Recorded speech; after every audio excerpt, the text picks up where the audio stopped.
Man, nothing's much worse than buying a pear, hoping for something sweet and juicy, only to bite in and have it hard and almost flavorless. Let's talk about how to pick a pear.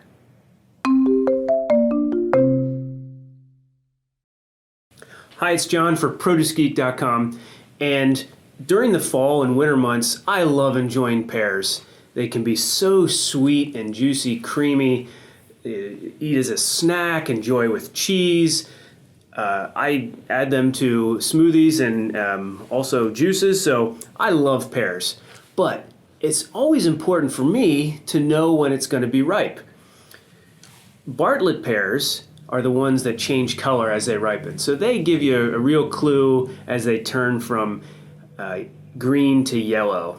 That's a ripeness indicator. But most pears, especially the common varieties that are picked during the fall and stored throughout the winter and almost into summer that you'll find on the shelves all year long, those pears do not give a color indication, and the most common one is the green Anjou pear. This is your typical pear you find from the fall almost all the way to the summer out of storage.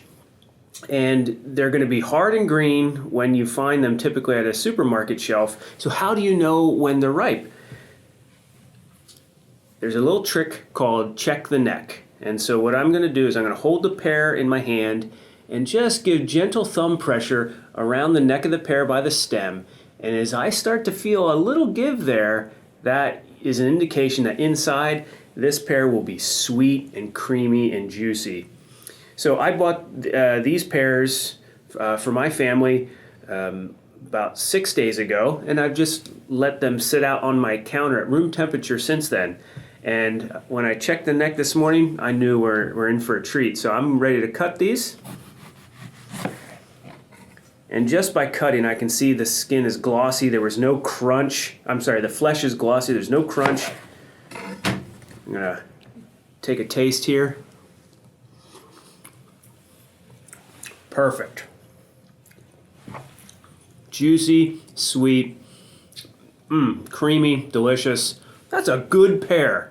And now, like I said, this pear was hard before. So room temp to ripen. If you want to speed up that process, you can put them in a paper bag and kind of let the ethylene stay inside the paper bag that they naturally emit, and that will speed up the ripening. Or if you have ripe pears and you're just not ready to eat them, put them back in the fridge. You can keep them at that stage for a few more days. Hey, for what's best right now, head over to ProduceGeek.com. Time to enjoy a pear this winter.